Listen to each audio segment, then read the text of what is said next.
Hey, Facebook friends and YouTube. I just made a post that I wanted to make a video about, but I said, whatever we think we deserve is what we will get. And that is definitely a golden rule, like a very true rule for anything in your life. Whatever you deserve is what you will get. Whatever you think you deserve. Like that goes with work. If you think you only deserve low-paying minimum wage jobs, then that's what you're going to get, you know? If you think you deserve something better, then you'll get something better. And it's the same with dating, you know? Whatever you think you deserve is what you will get. If you think you only deserve a lazy boyfriend or girlfriend who won't do anything, then that's what you're going to get. Or if you think you only deserve, I don't know, whatever it is. Everybody has their own insecurities, but I used to not feel like I deserved a great guy because of my past and what had been done to me and decisions that I made that I had shame and guilt over. You know, I wasn't like the perfect kid and I definitely messed up.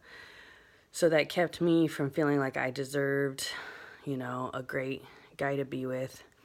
Anyways, and then another thought that I had that I wanted to talk about is a lot of the suffering we go through is because of our own bad choices. And Joyce Meyer said that, and I was like, whoa, that's like a genius statement, and it's like a loaded statement. But if you really think about it, like a lot of the suffering you go through, like we can try and play the victim and be like, oh, poor me, it's because of this, this, and that. But no, like a lot of the things that happen to us, it's because of our own fault. Like, for example, I literally have had like 30 fillings in my life. And I guess that's why I can feel like I'm the victim. Like, well, compared to other people I know, I barely ever eat ice cream. And it's true, I don't eat ice cream as much as like a lot of people that I know, but I still do sometimes. And I still eat chocolate sometimes. And I still drink coffee and I put, you know, creamer in my coffee. And that's probably the main thing that caused all my cavities. And it was always difficult for me to brush my teeth. Like if my daughter was falling asleep, I didn't want to wake her up, but I could have just went to the kitchen and brushed my teeth in the kitchen sink, you know, if that would have been farther away from her. So there were probably, you know, nights where I didn't brush my teeth because I didn't want to wake up my almost asleep child or both my children. So, you know, anyway, so that just goes to show it's very true that a lot of the suffering we go through is from our own bad decisions. And we can't blame anybody else but ourselves, you know, like a lot of times it can be the people that we choose to be friends with, and they might totally mess up our whole life. And all we have to blame is ourselves, and we can only be mad at ourselves because we made that decision to be friends with that person. For example, my husband was friends with this guy, best friends with this guy for like 10 years. And apparently 6 months ago, he told my husband that I was trying to poison him or that I would try and poison him. I don't know if he said it like a prophecy. And then this other guy that he was friends with, that this guy was friends with, and my husband was, said that I was going to falsely accuse him of molesting my daughters. So two very, very poisonous lies that they told my husband, and I guess they were trying to make him divorce me. I don't know why. These men are supposed to be godly men, supposedly. They're charismatic, so that makes me just a little bit more concerned about charismatics. And, you know, they think that they're like the holiest ones and the ones who have the most Holy Spirit. But then they'll say stuff like that, and that's like ridiculous. Like, I can't even imagine saying that to someone, that, oh, your spouse is going to poison you. Like, what? Like, you got to be demon possessed to say something like that. Obviously, that's going to break up a marriage or almost break up a marriage. And that, it all started with that little lie, those two little lies, that this one man told my husband that I might poison him or that I was going to, which is ridiculous. I would never do something like that. And then the other one said that I was going to falsely accuse him of molesting our girls. And I really don't think I would ever do that. Anyways, so those two lies were spoken to my husband about 6 months ago, and that started his decline and his paranoia and his inability to sleep good. He messed up at work a lot. He lost his job. I mean, he didn't get fired, but he decided to quit because, I mean, that just set off a chain reaction of tons and tons of paranoia. He started thinking that cars were following him. Just tons of crazy stuff. So much, it got so crazy that, it's for a while he was pretty much unable to work. And it was all because of these friends, quote unquote friends. You really have to be so careful about who you decide to be friends with. Like, you pretty much have to walk a lonely road if you're determined to not be negatively influenced by people, because I mean, nobody's perfect. I mean, really, ultimately, anybody alive can negatively influence you, which is unfortunate. So it's like, can you really have friends at all? Hopefully you can have some friends, but you have to have infrequent contact, I would say, with friends. If you are always communicating with anybody, they're going to pull you down. I mean, it's just inevitable. Like, you have to keep Jesus your number one. You have to make Jesus your best friend. You have to talk to God and Jesus more than you talk to any human being on the planet. Because if you talk to people more than you talk to God and Jesus, you're going to get pulled down. And it's going to mess up your life. I mean, I'm all for having friends sometimes. Obviously, it's nice to talk or text people sometimes, you know. But you got to be so careful about who you're friends with. Choose your friends wisely, because they can just mess up your entire life.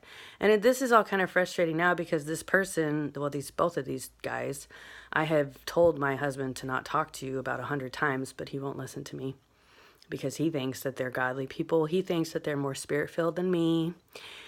He thinks that they are more spiritually gifted than me, blah, blah, blah, on and on the list goes. So that's why he keeps talking to these people. But it's like, hello, their fruit is obviously terrible.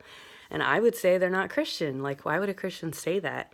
Why would a Christian say to a man who's married, you're basically, I don't know if he said, like, God told me to tell you, or I prophesy this to you, that your wife is going to try and poison you. Like, what? Like, why would, I mean, that's just like totally a demon-possessed thing to say, you know? Like, it's just crazy. I can't believe the person that said it. I mean, this person used to be walking with God, but that doesn't, just because someone walks with God for a time doesn't mean that they always will. I mean, my dad did, or at least he seemed to for a while, but then he fell away.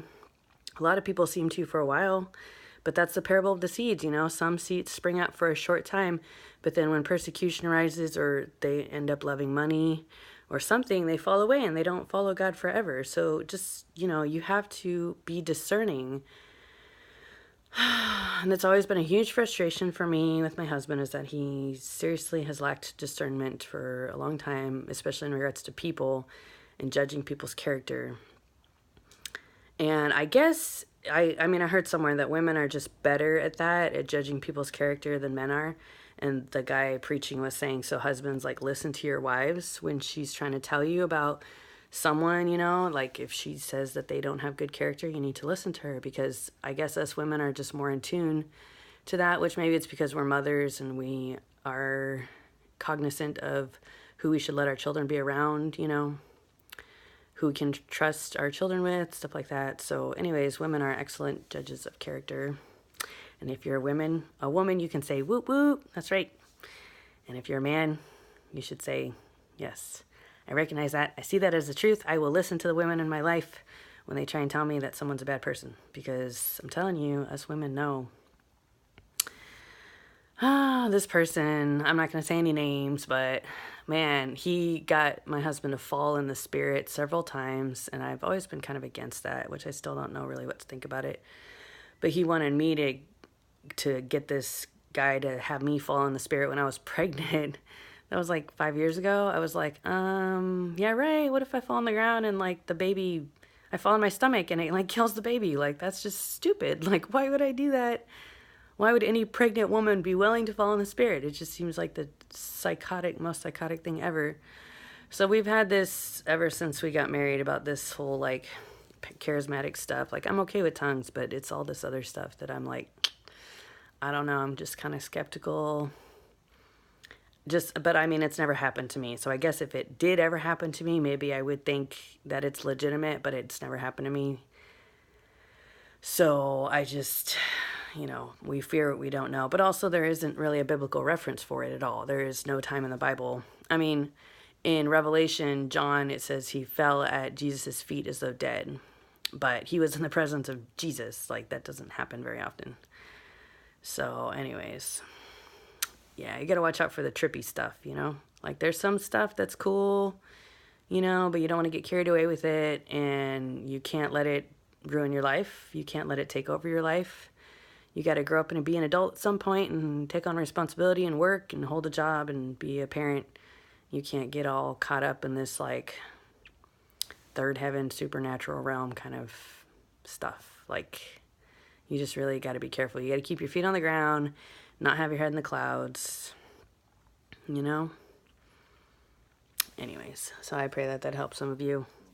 And if you are going through something similar, then you know exactly what I'm talking about. If you have seen someone in your life slip into that, and if you have slipped into it, let's pray about that. Dear God, I pray for anyone watching this. I pray that if they have slipped into any of this psychedelic stuff that is supposedly Christianity, but I really don't know if it is, with the gold dust and all that, and all this like emotional high stuff, God, I just pray that they will have wisdom, that they'll really seek you to find out if all that stuff is from you, God, that they will really just think about it a lot and pray for wisdom and discernment, and that they will talk to many, many different people about experiences that they've had, and that they'll be open to advice. In Jesus' name, amen. May God bless you all. God loves you.